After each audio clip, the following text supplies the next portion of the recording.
So the subject of the Shir today is the principle of the words of the Master and the words of the disciple. Whom should we listen to? The Master is Hashem, the teacher the Torah, the disciple the human being. And if human beings say we should go in a certain direction, and Hashem says differently, we have to listen to Hashem. And therefore, we learned in Kiddushin that what happens if a person or a Mr. A says to Mr. B, go and kill Mr. C, who's innocent? We say that Mr. A is not considered guilty according to the accepted opinion, which does not follow Shammai. Shammai says he is guilty. It's a special case in which we learn this. But the conclusion is of the Gemara, or from the Rambam, that he is Chai B'din Shammai. The one who sends another person a mission to kill, appear also to perform other sins, is still liable according to heavenly punishment. One of the reasons is given why he's not liable for human punishment is because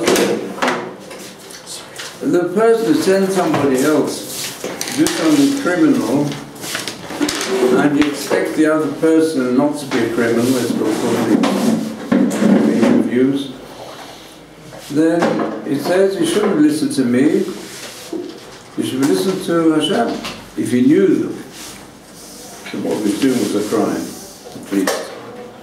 And therefore, the one who appoints an agent to perform a crime on his behalf is not to be judged by human courts, but he will be judged by Hashem. Now this principle of Dvri Arab, Dvri Atam, Shomעים, where is it first mentioned in Chumash Rashi? Can anybody tell me? That's from the previous Shurim. The snake. Probably yes. To be going in other words, the snake was a creature of Hashem, and Adam and Eve were creatures of Hashem. And Adam and Eve, Adam and Chava were given a commandment, maybe Chava indirectly, Adam Arishon directly. They should not eat from the tree of the knowledge of good and evil. And therefore when the Nochash, the serpent, primeval serpent, creature of Hashem, when he suggests to Chava that he should eat, and she won't die, she shouldn't have listened to him. And therefore the snake shouldn't be punished. Now if you look carefully in the 3rd chapter of the Chumash, there are many questions you can ask. First of all, let's try to understand how we can apply a principle which applies to Dinei Torah, whether it's the Noachide code or whether it's the code given to Am Yisrael. How can we apply this to those first chapters of the Chumash which deal with esoteric matters and which are very deep, and according to most of the commentators in Midrashim shouldn't just be taken literally. So how do we apply what happened in Gan Eden to what happens to us? That's my first question. How can you, as it were, apply this print, Dvri Rabbi, Talmud, Dvri Shomim, which is Svara, yeah, it's a good svara, it's a logical, moral, logical principle. But can we really fathom the deep secrets of Gan Eden? It's a different planet than the one we live on. It's a spiritual planet. Well, what's the answer? I don't know if it's the answer, but I think maybe you can make an analogy to the fruit of knowledge that was, when they ate it, after that they knew. So you can kind of make an analogy like the Torah is sort of like the fruit of knowledge. That after we receive the Torah, you need answers, you have questions. It's like now it's like you sort of have a path of which way to go, left or right. And the Torah can tell you. Well, yes, very good. But we can go much further. Yes? I was going to say was, as Adam and Eve are our ancestor, in the same way that what happens to Israel affects the entire Jewish nation, the same way what happens to them affects all of humanity. Very good. Well, where is this mentioned in the Chumash? I've mentioned this to some of you in any case, quite frequently. It's shown also in the Sheva Brachot, which are recited under the chuppah, and then in the 7 days when one has a meal for the Chatan and Kala. This can be proven from there. From where? From those brachot. We say to the Chatan and Kala that we hope that they will be able to have such joy. Sameach Tasamach Reim Ha'uvim. Go and bring joy, we say, to the beloved couple or the loving couple, just like you brought joy to your creatures in Gan Eden. So we see Chatan and Kala are compared to those who are entering into Gan Eden. And what's the source for this? There's a explicit source in the Chumash.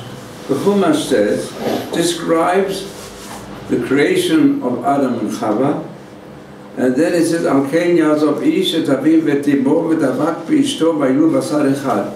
From here we learn that a person has to forsake his father and mother, but Adam and Chava didn't have a father and mother.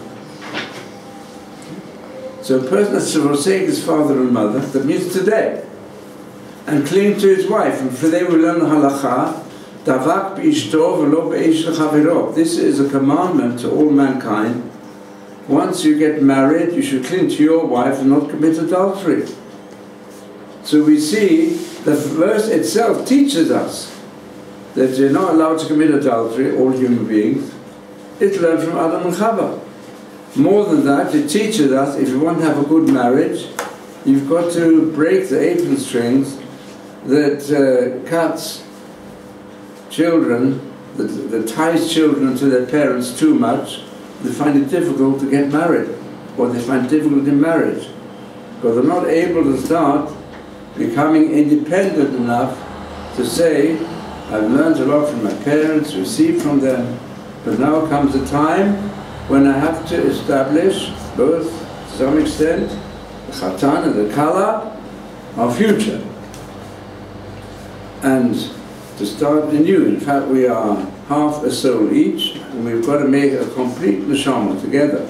That's described in it. We learn out from Gan Eden exactly for marriage today. So therefore, this gives us an opening also to understand the Nochash. So before we go into this more deeply, I want to ask a contradiction, which is raised by all the authorities, between the Gemara in Kiddushin and the Chumash, or the Gemara in Sanhedrin, the Chumash Rashi.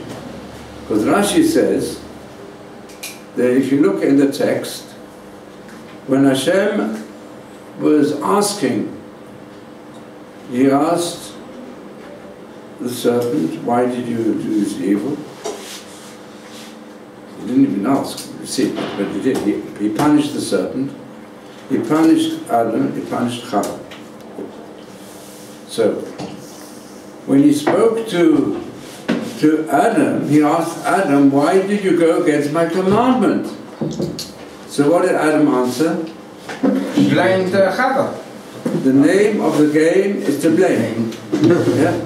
So what did he do? He blamed his wife. And he said to Hashem, you're to blame, you gave me my wife.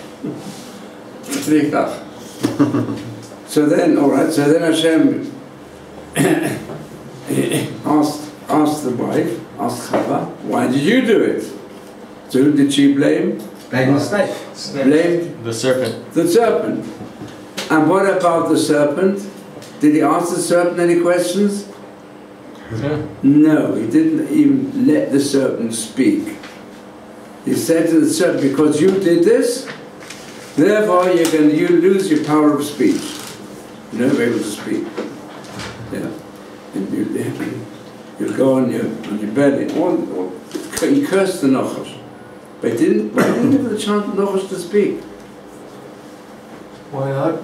Because what could the Nachash could have spoken strongly. What could the Nachash have said? Why did they listen to me? You created me this way. You told them yourself. Why are they supposed to? No, what the Nachash? You tempted me. And Rashi says, and the Gemara Sanhedrin says, what the Gemara Sanhedrin say? The Nachash could have had a stronger claim. What do you mean? Why do you blame me? Blame Adam and Chava. You didn't give me any commandment, really. Why do you blame me? You created me. And what could the Nachash have said? They should have listened to you. So what do we learn from here in the Gemara Sanhedrin? And also, this again, learning from Gan Eden to what happens in the courts of Torah, that there's a din which applies specifically by din and nefashot. Let's say a person accused of murder, and he's not in a very good state, and he can't really put forward his claims properly, then the judges have to help him and give him suggestions what he could claim. Let him claim that he was provoked. Why did he kill the other person? The other person provoked him. You describe it. So often it happens. People are blamed, and the judges have to do everything to help the person who's accused to find a claim of his innocence. And if he can't speak himself properly, because probably he was arrested, he was shocked and so on, so the judges have to help him. So the Gemara says, it's on Hedden, yeah, that applies to every type of capital punishment. In cases of monetary matters, we don't bother so much, because some money can always be given back. But if there's a question of a person accused of something which is liable to the death sentence, we help him to make claims for his innocence. And the judges have to work on it. Not only the lawyers, judges themselves should do it. Find his chut and help him to say. But there's an exception. What's the exception? Any of you looked at the Gemara? What's the exception? Monetary matters. Yeah, that's the exception for the judges to make a claim, but it's not. But in a capital case, there's also an exception. What is it? Warnings? Pardon? Warnings? No, it's learned out from the Nachash. Gemara said, we learn from the Nachash. And this exception is, Ein Toanim Lemesit. What did the Nachash do? Nachash enticed Chava. Didn't just send it to an agent, enticed Chava. And similarly also, there's a din in the Torah, if there is a person who entices other Jews to worship idols, and he uses, let's say even today, a Jew who goes and entices, if they're witnesses for it, a fellow Jew to go and bring an offering to Buddha, yeah, let's say, or to some African idol.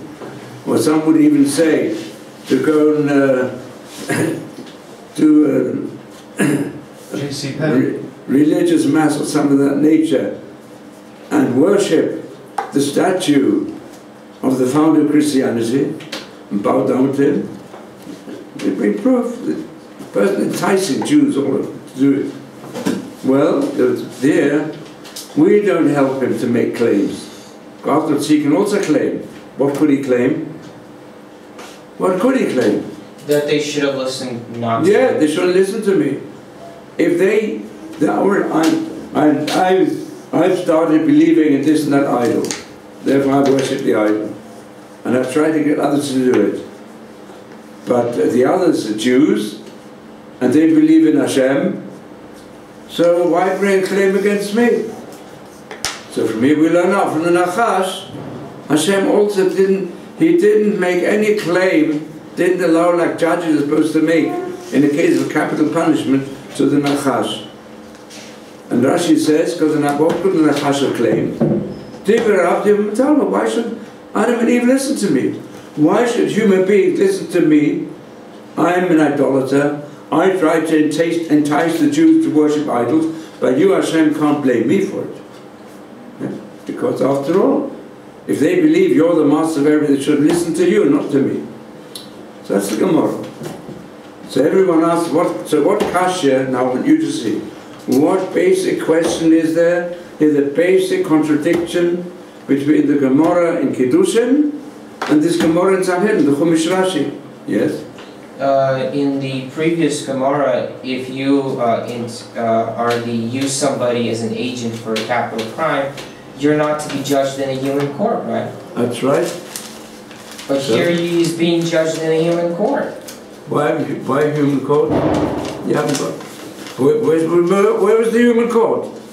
He's being judged for idol worship, for enticing. No, I'm talking the case in Sanhedrin. Oh. Not the case of the court, the source, the Nachash.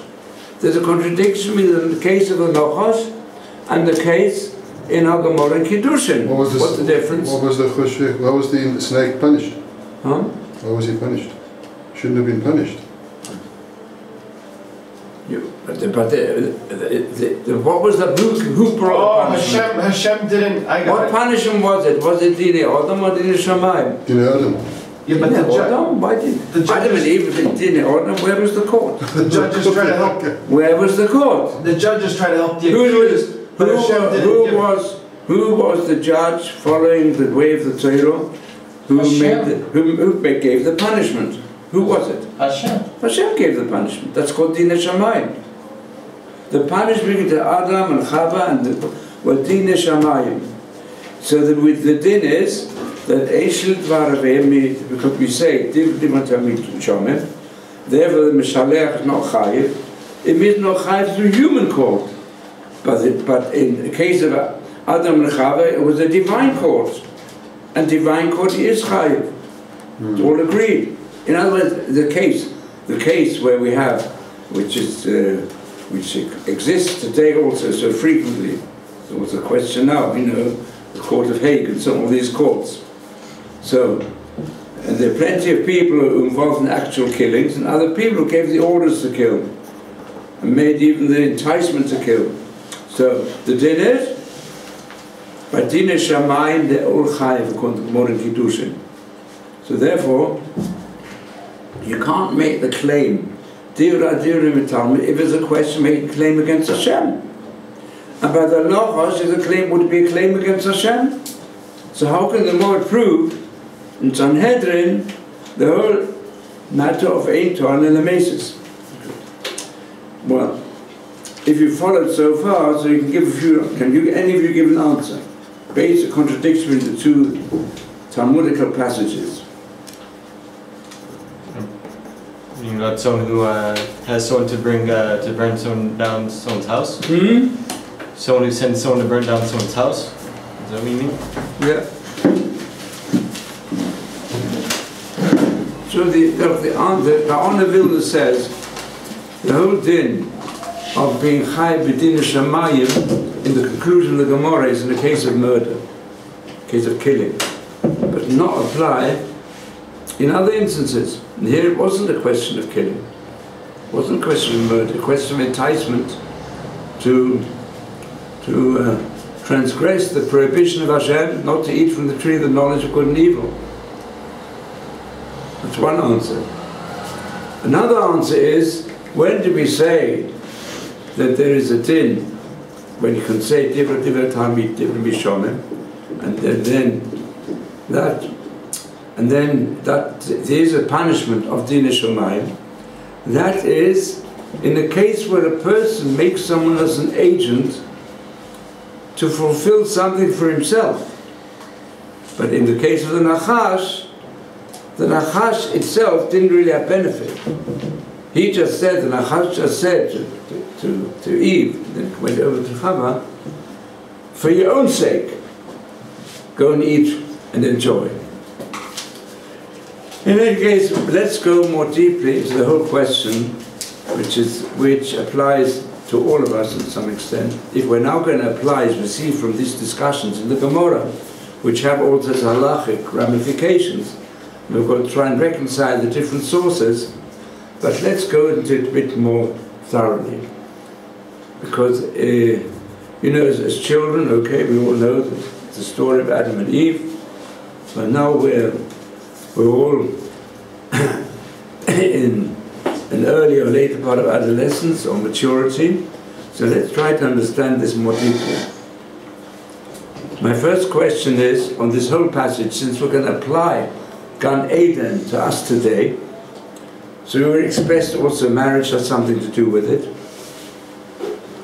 So the first question is, the man was created B'Tselem Elokim. And that's mentioned in the first chapter, and then afterwards goes on the other chapters of the first chapters of the Chumash. And that's one of the basic teachings. What is the Tselem Elokim? How would you define it? As applies to today. Our attributes. Huh? Our attributes. So according to nearly all the deeper commentators, the Rambam, the Ramban, the Sephorno, all of them, the Tselem Elokim is the soul of man. The level of conscience, the deep conscience, which is the voice of Hashem within each human breast. So, the big question, which is put most clearly in the words of the Rambam, said a great Torah sage asked him this: what was the tree of the knowledge of good and evil? Isn't the knowledge of good and evil the conscience? Every human being knows there's difference in good and bad. There may be different interpretations how we will define the good and the bad. But every human being has a certain area of his awareness called the conscience. Even though some try to destroy it, suppress it, but it's there within. And if a person has gone against his own conscience, he feels guilt. The guilt feeling. Guilt feeling is also, he's ashamed of it inside. Deep inside he's ashamed of it. However, his conscious mind deals with it is another question. Those who try to suppress it completely, they become addicts to evil. If they've got no, even amongst thieves there's honesty amongst thieves, and there's a certain level. So if Adam and Eve were given this Tselem Elokim, what did the knowledge of good and evil, what does it represent? If beforehand they had no knowledge between good and evil, in other words they were totally good, and there were robots to do good and couldn't do any evil, then how can they be punished for going against the will of God? How would they be able to do anything against the will of God? They're robots, like the animals. The animal world, the vegetable world, the mineral world follows cause and effect, predetermined, naturally. They can't change their nature. You can't blame the lion for tearing up its prey, and you can't give great virtue to the herbivorous animals for not going seeking other animals to swallow. What a virtue for them. So therefore also, if you look at according to scientific concepts today also, you can't blame on anybody for being evil. Because those who regard human beings as being just a higher form of animal with intelligence. So then how can they be punished for eating the tree of knowledge? How can they give them commandments? You can't give the commandments. So what happened when the absolute knowledge was good and evil? So I want to make it a bit short. So the Rambam says as follows. He makes a distinction. He says, before they ate from the tree of the knowledge of good and evil, they knew the difference between truth and falsehood. But once Yod Ei Tov Vara, when they experienced good and evil, that was what they were not supposed to do. And they experienced good and evil, and as a result, they fell to a lower level. And they had to be driven out from Gan Eden.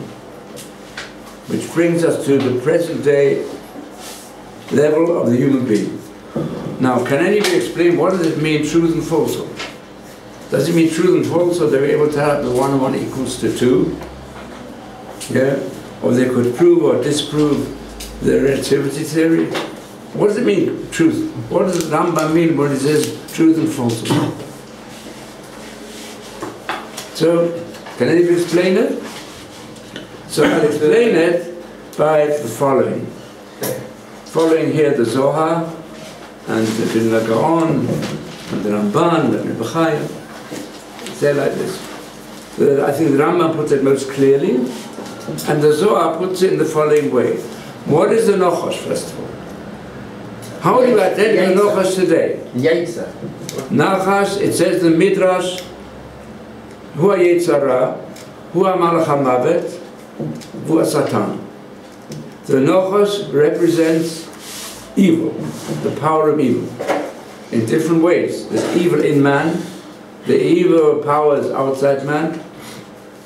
When Adam and Chava in the Garden of Eden, the Nochash was really outside the garden. Or at least it was outside, it was near the tree of the knowledge of good and evil. And then it brought some of its poison into Chava.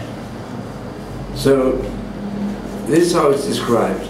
The Zohar says the Nachash was bachutz, and as a result of the enticement of the Nochash, which enticed Chava to go and taste evil, and then she enticed, that means, what does it mean evil? To entice self-centered enjoyment. She enticed Adam, and this is the purpose of the Nachash. Now, I think the easy way for us to understand it by what it says in the Chumash concerning prohibitions. Also, the first prohibition, you must not eat from the fruit of the tree of the knowledge of good and evil. And then we have through most of the Chumash, when we're given prohibitions, it says, don't do don't murder, don't give adultery, don't give false evidence, don't covet. But it says in Sefer Devarim, it gives another level. Sefer Devarim is under the aegis of the love of Hashem. So it says, for example, there's a mitzvah, if you see a stray animal, got to give it, look after it, give it back to its owner. Or if you see any lost object, try and get it back to Hashavat Avidah. Lo tuchal litalem, it says. It doesn't say lo titalem, you shouldn't hide yourself from your duty. You shouldn't be able to hide yourself from your duty. What does it mean you shouldn't be able to? That means you should have, having gone through all the mitzvahs of the Chumash, you should be able to reach a level when if you see a stray animal, and even more so a stray person, and you don't help him in different ways, you shouldn't be able to hide yourself from your duty to help him. It should be something which you feel you have to do. In other words, you've got to raise yourself from the level of when you've got freedom of choice to where you don't have freedom of choice. So I'll give you an example of how this applies today.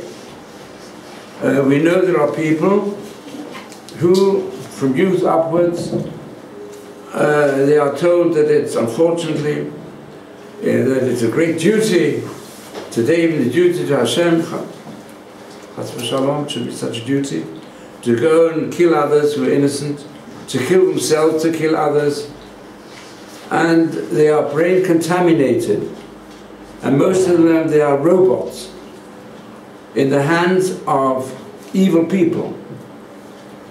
So they can kill others. They can do cruel acts on others. Those of us sitting here, are we able to do such a thing? No. Have we got any choice? We're unable. We've been raised differently, in such a way, or in generations, for us to commit such terrible cruelties as exist in other societies is impossible. None of us have been brought up by families and societies based upon gangsterism, upon doing evil. The same applies to rape, the same by other sometimes to stealing, open stealing. You know, I want to be, you know, sometimes we can disturb someone's sleep.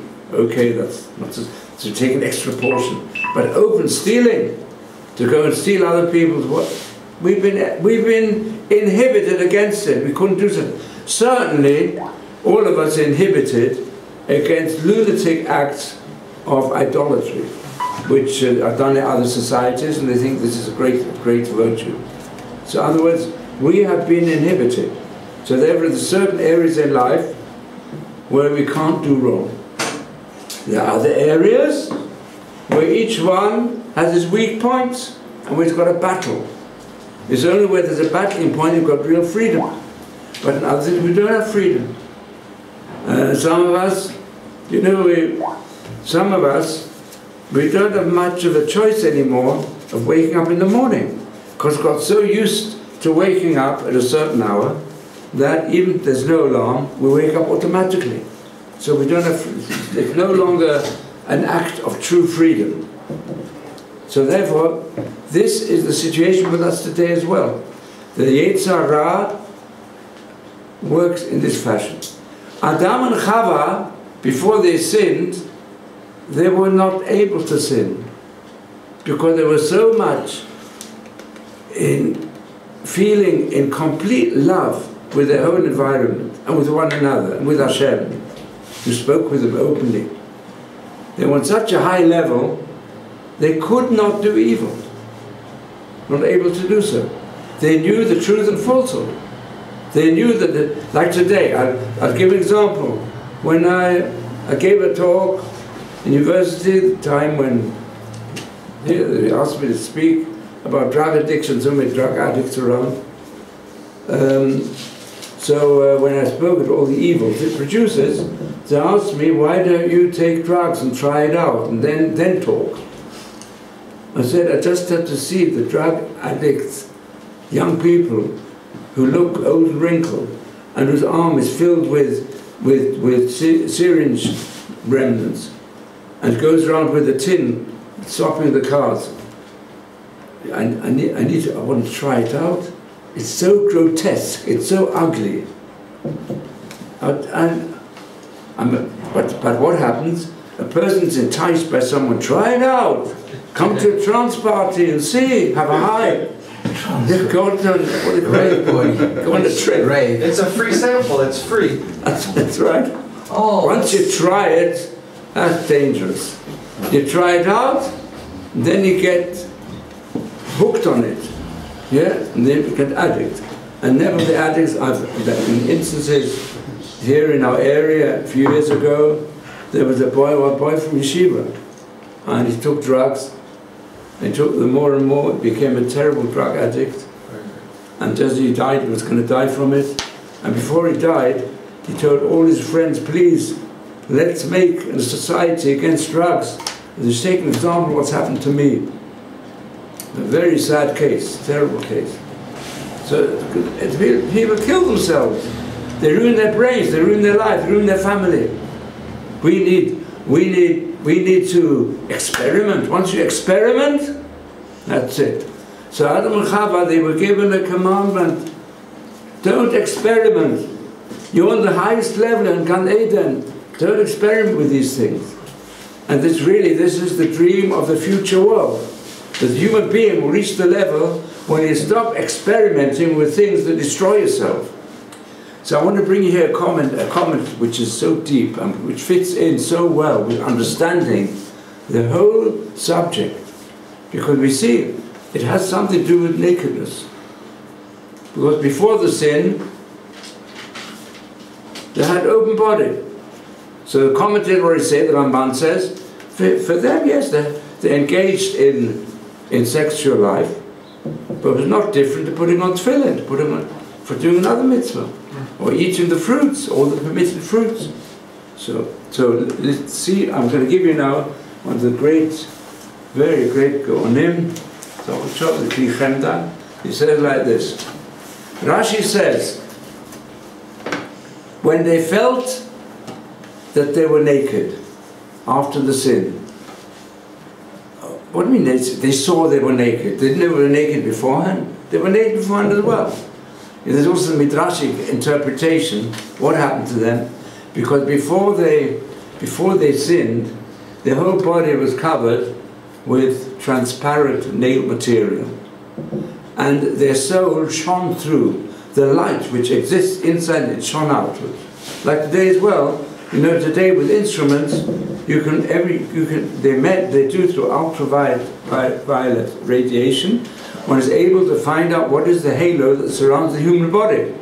The human body exerts radioactive waves, which you can't see today with the naked eye, but you can see it on the screen. You mean the aura? And the aura. And before the sin, there was such a high level it shone through. And as you know, for example, they made experiments in the laboratory which deals with this. By Beit University, people put on tefillin. And they found when even people don't believe in tefillin, when they put on tefillin, they had a higher level of the aura that surrounded them, and a higher level color than when they did not put on tefillin. And that it registers the higher levels of brain activity. So this is the halo, the aura that surrounds all of us. So it shone through transparently. And then, that's why it says, originally they had kot not or. They were surrounded by coverings of light. Light giving, which were the nails. That's why, you know, I show the nails in Havdalah. It's all to do with it. But listen to this interpretation of the Chemda. What does it mean their eyes were open? So Rashi says, what do you mean if blind people know if they're naked or not? For that you need to have their eyes open before they were blind to it. So therefore, what does it mean? Vayedu, now they knew that they were naked. Because they said, mitzvah achat hayta biyadam, Rashi says, one mitzvah was in their hands, and they were denuded from this one mitzvah. Question is, what is this one mitzvah? So many people say, well, it's the mitzvah not to eat from the tree of the knowledge of good and evil, but that's not the mitzvah. It's a prohibition. There's no mitzvah in that. Some say it means all the no-chayt code. Okay, that's the drash. But let's go call it the pshat. So he said, no, they were given a mitzvah. Because Adam and Chava explicitly were given a mitzvah, which later on was given to the Bnei Noach, and from the Noach was transferred to the people of Israel. The mitzvah is pru orvu. It says in the first chapter of the Chumash, pru orvu was the mitzvah given to the human race. Because when the animals, it says he blessed them with pru orvu. But by Adam, you look carefully, vayomer alehem pru orvu. It was an explicit commandment of Hashem to Adam and Chava to establish families. What's pru orvu? To have marital relationships and to use it to produce a family. Like also Rashi says, Yulu basar echad al yidei avlad. They become one complete flesh in producing a child, a baby. So the whole creative power of the human being to reproduce, that was the one mitzvah they were given, the highest mitzvah. Adam and Chava should know they're part of the plan of Hashem to fill the world, miliyat haaretz, v'chivshua. In other words, your duty, it says there, is to fill the whole earth. The globe is here to become a unified globe, starting with Adam and Chava, who do it for the purpose of being productive and not destructive. And their essence, this is where everything lies. Have we been created for production or for destruction? So, the command was there, don't go and eat from the tree of the knowledge of good and evil and think you want to find out what it's like to have a conflict within yourself. Conflict brings productivity, which is the Yetzer Tov, and destructivity, which is the Nochosh, the Yetzer Hara, the Satan, the obstacle. Now the Satan also means an obstacle because life after Gan Eden is an obstacle race. It's an adventure. Are we able to once mankind has experienced a break in the enormous peace and tranquility which is based upon removal of everything destructive, then life becomes obstacle race. Therefore, it's a big adventure. It's not easy. And the greater you are, the greater will be the obstacles you'll be given. You know, like that also, and in America, different levels of different training that you get. You know, there's one that gets the biggest obstacle race. If you get over all that, then you get a very high level. And that, but truth is, that's life. Every person must know the stronger he is, the more obstacles they put in his way. Because the adventure of life is to overcome the obstacles. So, but listen to what the Kli says here. Rashi, which mitzvah is Rashi referring to? He says there's no other mitzvah they were given explicitly except Pruavu. So that's the mitzvah they were given.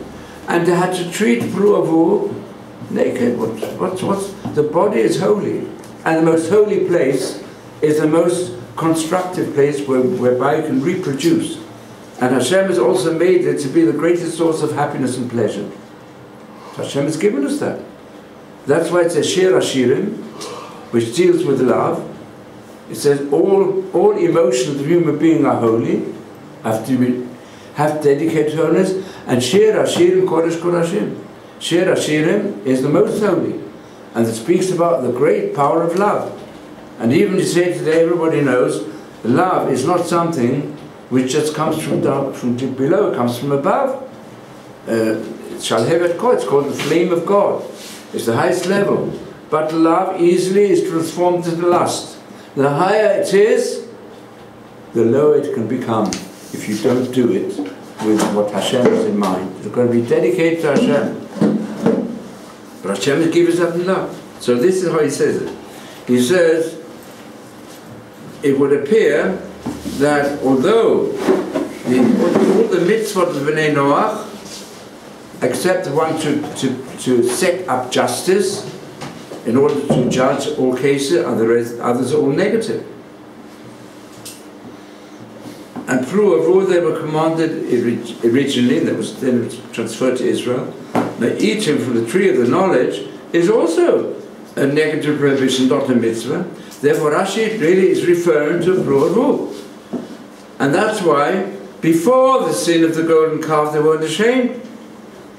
And it was not different to performing any other good deed in the service of Hashem. That it says they had to work in the garden, look after it, and so on. That refers to the concept of mitzvah. So it says like this. So the mitzvah pruavu, before the sin, they were naked, but they weren't ashamed. And the Ramban says, before the sin, lo hai ben tava klal. They didn't have materialistic desire. For them it was a mitzvah like tefillin, like tzitzis. Therefore they had no shame. After they sinned, then they were aware of it, and it became a materialistic, self-centered desire, and therefore they were emptied from this mitzvah. Now it was it came as a desire. And the desire could even go, as I said, if they find a more beautiful woman, then it might lead them astray. And this I think is a deep explanation, and we can understand now what this is. Now the Yetzer Hara comes to us as follows. If you go to it a bit more deeply, this is the concept of Chazal say, when Am Yisrael came to Har Sinai, like one of you mentioned before, was the Adam and Eve situation with the Nachash was rectified when the Torah was given. When all Am Yisrael reached the level of prophecy, then also they put right the sin of Adam and Eve. In other words, they reached the level of having the main desire was you've got to follow the commandment of Hashem, and not follow the commandment of the human concept. Once we think good and evil can be defined by human beings, all human beings their mind and their judgment becomes subjective. It's no longer objective. Once we've experienced any form of evil, it can get in the way of making any objective judgment about others, and even more so about ourselves. Since a person is now born with a self-centered instinct that he wants to have pleasure for himself and power for himself, so that enters into all his judgments on other people. And therefore, if he follows the Torah entirely, he can gradually work up his way to reach a higher and higher level of minimizing the power of evil inside himself. But we experience evil, and therefore evil is at work. And the greater we are often, the more obstacles we're given in the path towards saintliness. But the truth is, what is the task of man? To try to see to it that when it comes to fulfilling all the mitzvot of the Torah, the highest level is to reach the level that we push the Yetzirah outside our garden, and we say we're not having you in our area. They're like people ask, how can you fulfill the Lo Tachmod? You shouldn't even covet. You see a more beautiful woman, you shouldn't covet her. How can I help it? It comes by itself. Or if you see what else is rich and you're poor, and he's got everything, and you've got next to nothing, not enough to eat, and you've got constant bills and you can't pay them. You see somebody else, you shouldn't be jealous of him, but you can't help it. The answer is, if you reach the high level of recognizing, fulfilling Hashem's will, whatever you want, and accepting whatever lot Hashem has given you, and only look at what you have, be happy with what you've got, and bless Hashem for everything that you have. If you reach that highest level, and you're always in touch with Hashem, and recognize everything comes from Hashem, then you'll become greater and greater in feeling less and less of your own self. So let's say if you've got the nature that if some people start insulting you and saying nasty things about you so you get hurt, if you work on yourself and recognize maybe it's for your own good, because inside, whatever outside, perhaps I don't boast, but inside I think I'm the greatest, I'm the best one, the best teacher, I'm the best rabbi, or I'm the best talmid, yeah, and I'm the most honest person. That's what I think myself. But Hashem is testing us, and therefore He's testing us throughout life, and He says, try and get to the level that you can overcome your conceitedness inside and recognize that your ani is an ayin, that you yourself are Fava Efa, and try and reach the highest level. And that's our task. And at Matan Torah, if they wouldn't have sinned at the golden calf, the Am Yisrael would have been on that level. And also in Yetz Hashem, when the Mashiach will come, and then the whole world will gain that level. Man will change. Today man is a destructive animal, more destructive than any of the animals, any other species one has ever seen. To destroy every aspect of life on this planet. They're stockpiling for it on the whole. So we have a great duty to try and teach human beings, let's get back to Gan Eden. It says Eretz Israel after the Geula will be like Gan Eden. So we have to prepare Am Yisrael today to Gan Eden. That's why it also says, if a person his whole life is involved in learning Torah and fulfilling mitzvahs, doing chesed, the Nachash can't get hold of him.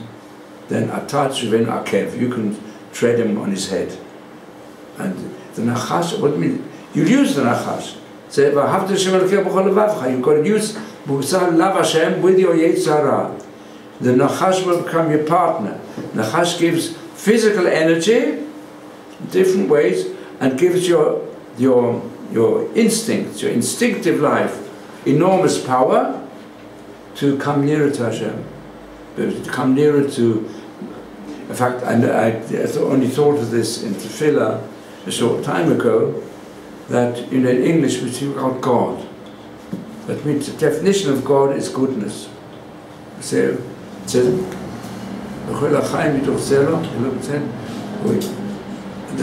we call Hashem Tov Shimcho. Ki Tov Shem, your name is Tov. Then one of the names of Hashem is that He's the highest essence of goodness. So once all our life becomes goodness, then we can do a great deal to inspire the world. And each one of us have got our part to fulfill in that direction. Yitzhak Hashem, that's the way the Nochash will become our partner. Serve Hashem with the materialistic, self-centered instincts. Yes, any questions? You said the mitzvah Purav was incumbent upon Adam and Eve, and then upon the Noahide nations, and then upon Israel, Eretz Israel. So the question is, if you have this mitzvah to do Puravu, and you find a beautiful woman, maybe you're fulfilling this mitzvah. Even if you have a wife, and maybe that's why before a period of time you can have multiple wives if a man can afford it.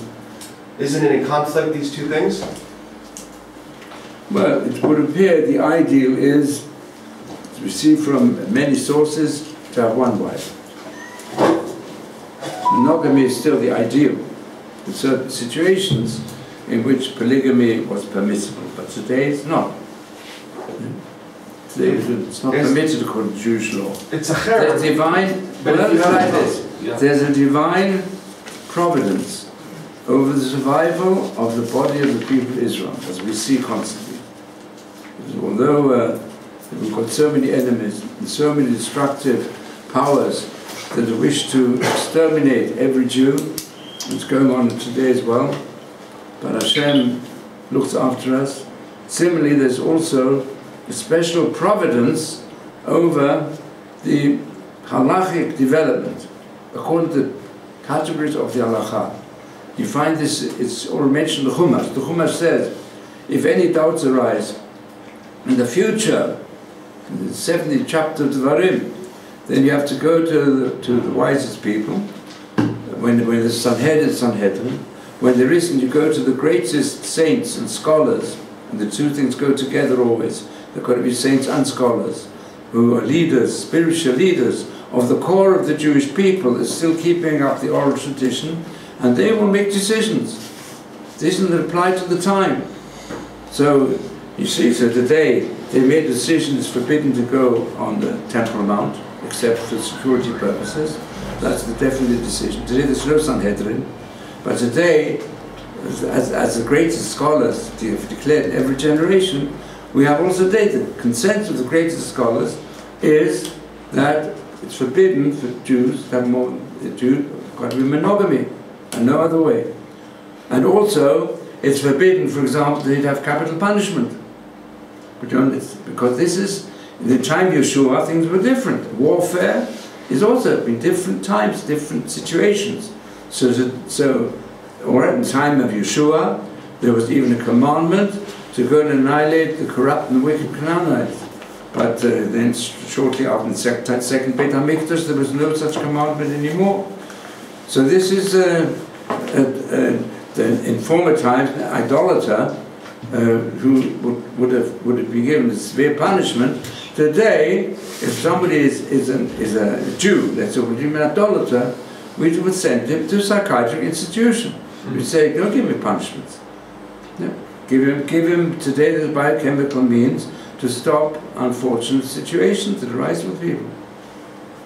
So, yes. I was going to ask, Rabbi, like on the subject, for example, of drug addiction. I was like, yes. Another thing, the fact of the matter is, in many schools, public schools in America, for example, if a boy starts acting too much like a boy instead of a girl, the teachers start saying that they start diagnosing him as having ADHD and demanding that his parents put him on pills, and they start using legal means. They start sending in the police. They has to be put on these drugs, and they get this boy addicted. They do numerous damage to him, and you know what? I mean, this boy didn't even have a choice. It was like basically stuffed down his throat. I mean, well, look, there are all types of abuses that exist. You know, I can't. According to Jewish teachings, you have, in each instance, you've got to use the right methods. If they're boys acting like girls, vice versa, in the teenage period, which frequently happens, so there are, according to Jewish teachings, it's certainly the right path to use psychological expertise to try and develop when there's certain double emotions, to try and get people who are biologically boys, to get them in certain ways to develop their emotions in the direction of girls, and vice versa. No, the issue was not that he... And if they give them certain... I don't know which situation you're dealing with. You say the police demand... Because he's acting like a boy, he's not listening to the teacher, he's acting naturally, that's the point. The point, I'm sorry to interrupt, but he's acting naturally, but he's not obeying, he's not acting like they want him to act. That's the problem that they're saying. Schools are not letting boys be boys. They don't want them to be boys. They want them to be girls. Why don't they be robots? Yeah, exactly, that's the point. And they're not acting like robots. And that's upsetting the teachers. Okay, so there's something wrong with the educational principles. Yeah. That's why we Jews have a method which is very good, that we don't believe in co-education. We want boys have to learn in one way and girls in a different way. And there's got to be separation from them. The separation between boys and girls and between especially in adolescence is of importance, so they shall not become lesbians or homos. It helps in that. That's one of the things that can help, because the separation is a way of developing each one according to specific group. Person's got to feel happy that he's a man who's going to be a man, and women have to be happy that really they're the cream of creation, created after man, and they have even a higher level.